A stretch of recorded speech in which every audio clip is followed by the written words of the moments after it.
The storm had been raging for 3 days on the cold world of Drathion. The sky was black and full of fire. Lightning tore across the mountains, and acid rain burned everything it touched. From the clouds above, a broken human ship fell from orbit like a dying star, burning as it crashed into the valley below. The ship belonged to an Earth exploration team. They had come to Drathion searching for rare metals and forgotten technology from the old wars. But the planet did not welcome strangers. Its air was heavy, its ground unstable, and its sky full of storms. When the ship hit the ground, everything went wrong. Fire spread through the wreck. The survivors ran, their suits damaged, their oxygen low.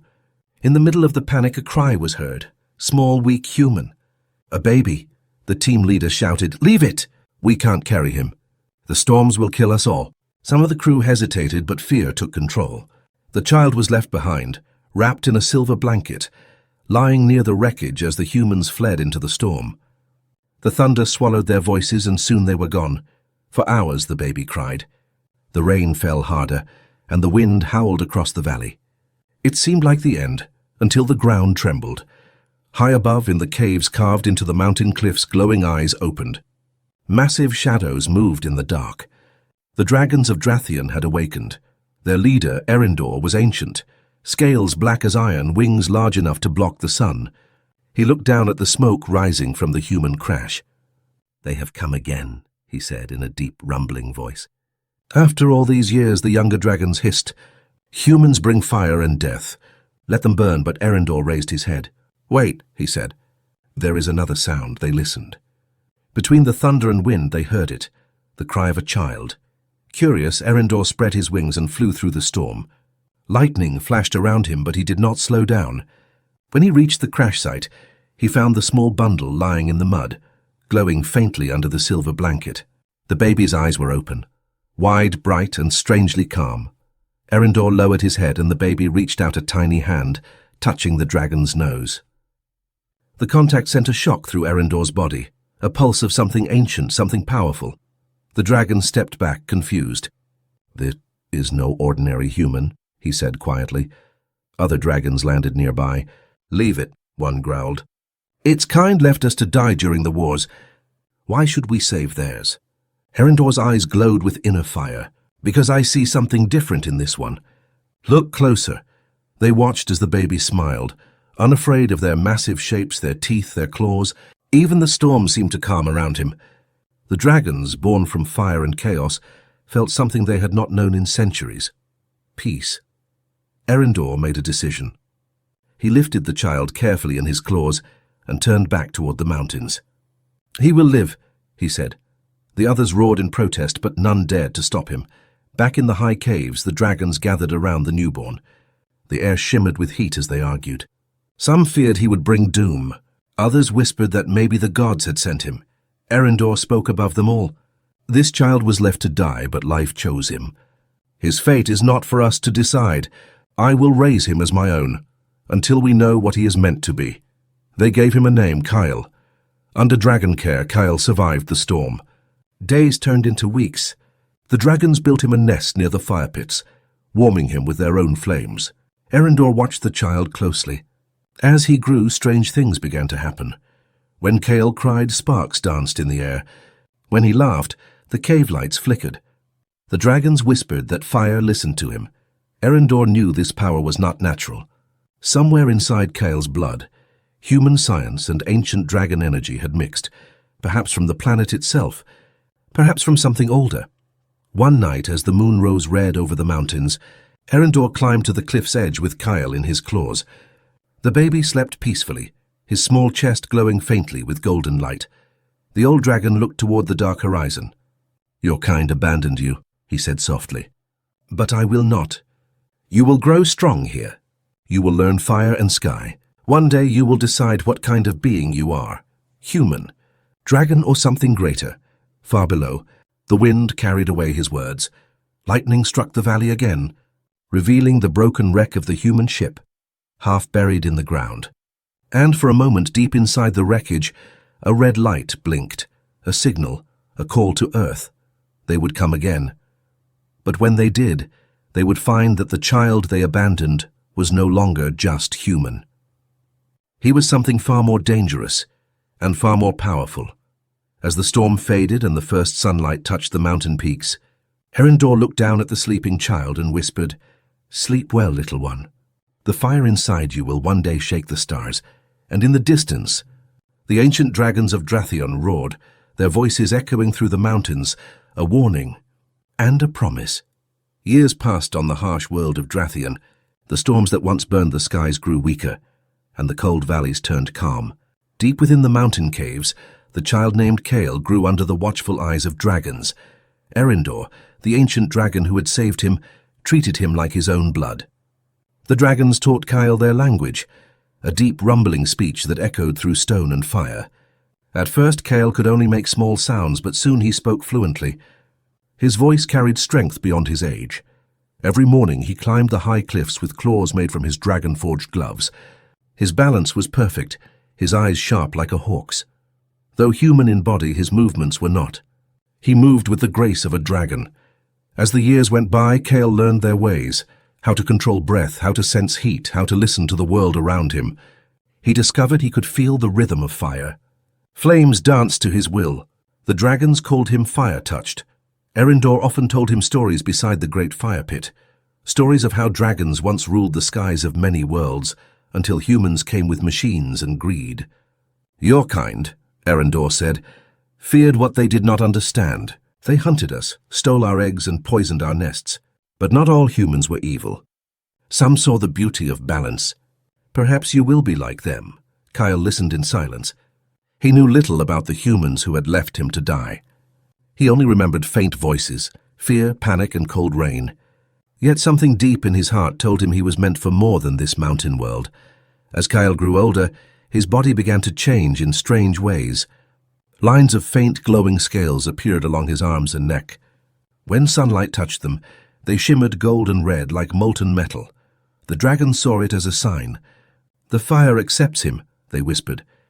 One day, while exploring an old lava tunnel, Kale found something buried under black rock, a piece of broken human technology. A small round device blinking weakly. He brought it to Erindor. The old dragon frowned. "That is not from this world." "It calls to the sky." Kyle tilted his head. "Calls to who?" "To your people," said Erindor. "To humans." Kale's heart raced. "You mean they're still out there?" Erindor nodded slowly. "Yes, and if they hear that signal, they will come." Kyle looked at the blinking device for a long time. His mind was full of questions he could not answer. Who were his parents? Why did they leave him? Were all humans as cruel as the ones who abandoned him? Or could there be others, kind like Erindor? That night, Kyle stood at the cliff edge staring at the stars. The air was cold, the world silent except for the hum of the signal echoing from the device. He whispered to the sky, "If they come, what will they see? A monster or a man?" The next day, something unexpected happened. While training with the younger dragons, Kyle lost control of his inner fire. His eyes glowed bright gold, and the flames that surrounded him burned blue. The heat melted stone. The other dragons flew back in fear. Erindor landed beside him, spreading his wings to shield the others. "Control it, Kyle! Fire obeys will, not rage." Kyle gasped and dropped to his knees. The fire faded, leaving only smoke and silence. He looked up at his dragon father. "Why am I like this?" Erindor sighed deeply. "Because you are more than human, and more than dragon. You were born from two worlds that fear each other. That is your curse, and your gift." From that day on, Kale trained harder than ever. He learned to breathe calm before flame, to master both his body and his heart. The dragons forged him armor made of scaled metal, light yet unbreakable. When he wore it, he looked like a human wrapped in dragon fire. Time moved differently for dragons, and years flowed like rivers. Kyle became a warrior, a guardian of the mountains. The dragons respected him, not just as one of them, but as something greater, a bridge between their world and the lost world of men. Yet even in peace, Kale felt the pull of destiny. Every night, he stared at the sky where the stars burned like distant fires. He could almost feel them calling to him. One evening, as he sat beside the ancient fire pit, Erindor joined him quietly. "You have grown strong, Kyle," the dragon said. "But strength alone is not enough. You must also understand mercy. The day will come when you will face your own kind again. What will you do then? Kyle looked into the fire. The flames reflected in his golden eyes. I don't know, he said honestly, but I will not let hate guide me. Erindor smiled, proud yet sad. Then perhaps there is hope for both our kinds. Suddenly a loud boom echoed through the mountains. The ground shook. The dragons rose in alarm. Kyle ran to the cliff and looked up. High above the clouds, streaks of light were falling from the sky, bright fiery trails descending fast. He knew at once they were not meteors. They were ships, human ships. Erindor's expression hardened. They have heard the signal. Kyle's heart pounded. His two worlds were about to meet, the one that raised him and the one that left him to die. And somewhere deep inside, the fire in his blood began to stir again. The sky above Drathion burned once again. From the clouds came fire, not from storms this time, but from human ships entering the atmosphere. Their engines glowed like comets as they descended, leaving long trails of smoke across the mountains. The dragons gathered on the cliffs, their wings tense, their eyes narrow. They had seen such fire before, centuries ago when human fleets came to hunt and conquer. Erindor stood at the highest peak, his old eyes fixed on the falling ships. They have returned, he said quietly. The ones who left you behind, Kyle. Kyle stood beside him, his armor shining faintly in the dawn light. The glow of the human ships reflected in his golden eyes. Maybe they are different now, he said softly. Maybe they have changed. Erindor looked down at him. You still hope for their kindness. That is both your strength and your weakness. Moments later, the first ship landed in the valley below. Soldiers stepped out in white armor, carrying pulse rifles and scanners. Their commander, Captain Mara, looked around carefully. Scan for life signs, she ordered. We're looking for energy signatures. Something powerful is buried here. Kyle and Erindor watched from above. The dragons growled in low voices. They bring weapons, said one. We should strike first, but Erindor raised a wing. Not yet. Let us see their intent.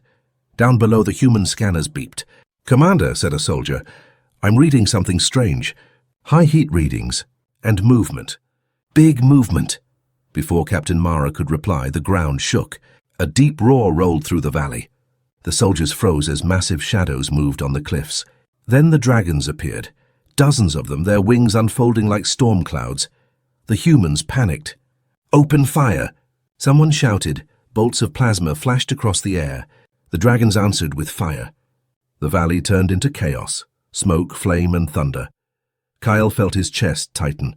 Stop! He shouted, spreading his wings and leaping into the air. His mechanical wings of dragon metal carried him between the two sides. He raised his hands, sending out a wave of blue flame that melted the weapons around him, but left the soldiers unharmed. Enough, his voice boomed. There will be no war here. The humans stared in shock. A man, no, something human-shaped, stood between dragons and soldiers, fire burning in his eyes. Captain Mara lowered her weapon slowly. Who are you? Kyle looked at her, unsure what to say. I am Kale, he said finally. Born of your kind, raised by theirs, the soldiers murmured. Impossible. He's human. Mara stepped closer, scanning him with her wrist device. Her eyes widened. His DNA? It's mixed with draconic genes. You're a fusion? Kyle frowned. A fusion? She looked up at him. You shouldn't exist. At that moment, more soldiers arrived. One of them aimed his rifle. Ma'am, it's a weapon. Permission to hold your fire, Mara shouted. But it was too late. A shot rang out. The plasma bolt hit Kale's shoulder, and he stumbled back. From the cliffs, a roar of fury erupted. Erindor launched himself into the air, wings shaking the mountains. You dare harm my son, he thundered. Fire rained down. The soldiers ran for cover as dragonfire scorched the valley. Mara tried to control her troops, but the chaos spread. Kyle rose to his feet, his wound glowing with heat instead of blood. Father, stop! He cried. You'll destroy them all! But Erindor's rage was too strong. He dove again, and in that moment another human ship fired from orbit.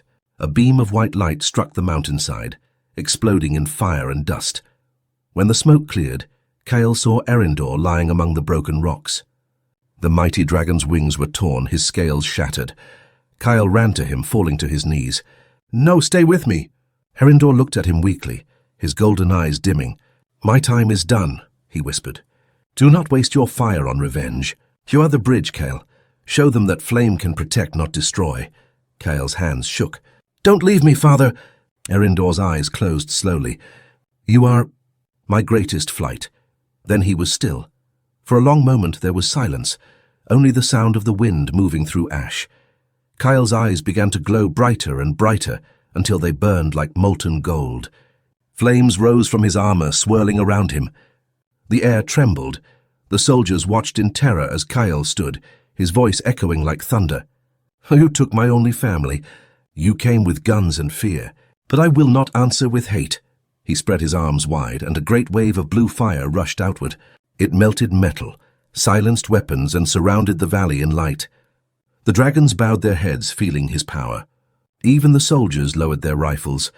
When the flames faded, Kyle turned his gaze toward the sky, where the human ships hovered, watching. His voice carried across the mountains. "Go back to your world and tell them this. The fire you fear can save you, if you let it." Then he took Herindor's body in his arms and rose into the storm-filled sky, wings burning bright against the dark clouds. Captain Mara watched him disappear into the distance. She whispered to herself, "What have we done?" In orbit above, the human fleet recorded everything. The dragons, the power, the man who was both and neither. The message was clear: humanity had returned to Drathion. But they were no longer the strongest beings there, and deep in the clouds lightning flashed again, in the shape of wings. The mountains of Drathion were silent for the first time in centuries. The ashes of battle lay thick over the valley where dragons and humans had clashed. Kyle stood alone before the fire pit where his father, Herindor, once told stories. The flames were cold now and the air heavy with grief. He had buried Herindor in the heart of the mountain, beneath stone and glowing crystals. The ancient dragon who raised him was gone, but his voice still echoed in Kyle's mind. "You are the bridge. Show them that fire can protect, not destroy." Kyle repeated the words like a promise. Days turned to nights. The human ships had retreated into orbit, uncertain of their next move. Some wanted to leave the planet, others to return with greater force, but none dared approach the mountains again. Kyle knew it was only a matter of time before more came, not just humans, but others. For Drathion was full of secrets, and its fire called to powers far beyond human reach. In silence, Kyle began to forge. Using the metal left from the wrecked ships and the molten ore from dragon caves, he built something new. Armor made from both human technology and dragon steel. It glowed faintly with red and gold, alive with heat. The chest plate bore a single mark, the ancient symbol of fire and sky united. The dragons watched him work, their eyes full of respect. They had lost their leader, but in Kyle they saw something even greater, hope. When the armor was finished, Kyle stepped into it. It sealed around him like a second skin. He could feel energy flowing through it, linked to his own heartbeat. When he moved, the air shimmered, but peace did not last. One night a thunderous roar echoed from beyond the mountains. The sky turned dark red. Dragons rushed to the cliffs, wings wide in alarm. From the heavens new ships appeared, not human this time, but alien. Their hulls were black and sharp like blades. They came without warning, firing plasma beams into the valleys, destroying nests and burning forests. Kyle's eyes widened. "Who are they?" An old dragon hissed, "Raiders! The Scyther Horde. They come to harvest worlds and leave them empty." Kyle's fire flared. "Then they will find this world not so easy to take." He launched into the sky, his wings glowing like burning metal. Dragons followed behind him, their roars shaking the clouds. Above, alien fighters turned toward him. Dozens of ships unleashed fire. Red bolts, missiles, light. Kyle weaved between them with impossible speed. His armor's wings sliced through the air like lightning. He clenched his fists, and from his palms erupted torrents of blue flame. He struck the first ship. It exploded in a shower of sparks.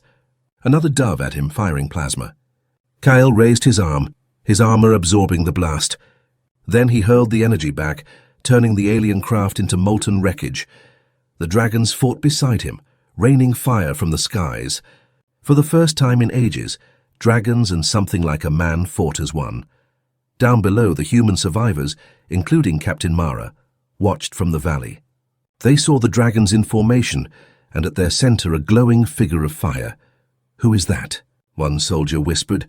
Captain Mara whispered back, "That's him. The hybrid. The one we tried to kill." Kyle's voice echoed through the air, carried on the wind like thunder. "This is not your war. Stay back." But the alien ships didn't stop. They turned toward the human camp next. Plasma fire rained down, tearing through their defenses. Mara's soldiers screamed as explosions shook the ground. Kyle saw it and dove downward like a meteor. His armor burned bright white as he hit the earth, shielding the camp with his wings. The alien fire struck him directly, but he didn't fall. When the smoke cleared, Kyle stood unharmed. His armor glowed brighter than before, his eyes golden with fury. He looked up at the attacking ships and roared, a sound not fully human nor dragon, but something far greater. He leaped back into the air, flames trailing behind him like a comet. He tore through the alien fleet one by one, his power growing with every strike. Even the dragons slowed to watch, amazed. It was as if fire itself obeyed him. When the final ship fell, the sky went quiet. Pieces of burning metal rained down like stars. The dragons cheered, their roars echoing across the planet. Kyle landed among the humans, his armor steaming. The soldiers stepped back in fear and awe. Captain Mara approached slowly, her eyes wide. "You saved us," she said softly. Kyle looked at her with calm, glowing eyes. "No, I saved everyone, even those who once hurt me. My father taught me that true fire protects." Mara lowered her head. "We were wrong about you. About dragons." Kyle looked toward the mountains where the dragons circled high above. "Then prove it. Help rebuild. Stand beside them, not above them." For the first time in human memory, dragons landed peacefully near human soldiers. Both sides looked at each other in silence, the weight of the past between them, and something new forming in its place. Kyle turned back toward the horizon. The battle was won, but the war was not over. Somewhere out there, the Scyther horde had only tested him. They would return stronger. He could feel it. Destiny was not done with him yet. He looked up at the twin moons and whispered, "Father, your fire still burns. I will carry it into the stars." His wings opened, glowing brighter than any flame. And as he rose into the dark sky, the dragons followed him, not as beasts, but as brothers. The war was over, but the world of Drathion was forever changed. Where once there had been fire and hate, now there was uneasy silence. The smoke from the fallen alien ships drifted into the sky, glowing faintly against the twin moons. Kyle stood at the center of the ruined valley, his armor cracked and blackened, his breath slow and heavy. Around him, dragons circled the mountains while human soldiers tended to their wounded. For the first time in history, humans and dragons worked side by side, not as enemies, but as survivors. Captain Mara approached Kyle carefully. "You need rest," she said. "That battle, it nearly killed you." Kyle gave a weak smile. "It nearly killed everyone." He looked around at the destruction, burned forests, shattered cliffs, and broken metal. "But we're still alive. That means something." Mara nodded slowly. "You did what no human ever could. You united two worlds." Kyle looked at her, his golden eyes dim but still burning softly. "Maybe I didn't unite them," he said quietly. "Maybe they were waiting to be united all along." For days, Kale helped rebuild what had been destroyed. He guided the dragons to clear the skies of smoke and taught the humans how to use dragon fire crystals as clean energy. Together they began to build something new, a shared home between two ancient races. But even as peace returned to Drathion, Kale felt a deep unease. He would stand at the cliff's edge every night, staring at the stars. He could feel something moving out there in the darkness, something vast, cold, and hungry. One evening, Captain Mara joined him. "You feel it too, don't you?" she asked softly. Kale nodded. "The Scyther horde will not stop with this defeat. They were testing us. They wanted to see what kind of fire this world holds. And what will you do if they come again?" she asked. Kyle looked up at the stars, his eyes glowing brighter. "Then I will take the fire to them." Mara frowned. "You mean, leave Drathion?" He turned toward her. "This planet gave me life. The dragons gave me purpose. But my father's last wish was that fire should protect, not only here but everywhere it's needed." Mara stared at him in silence. She knew there was no stopping him. He wasn't just a man or a dragon anymore. He was something beyond both. That night Kyle climbed to the highest peak of the mountains, the same place where Erindor had found him as a child. The wind was cold and the stars shimmered above like distant fires. The dragons gathered below, hundreds of them, their scales shining under the moons. Humans stood among them, watching in awe. For the first time, both species stood together without fear. Kyle raised his hand and a flame appeared in his palm. It was small at first, but as he breathed it grew, glowing gold and blue, bright enough to light the entire valley. He looked down at the people and dragons below.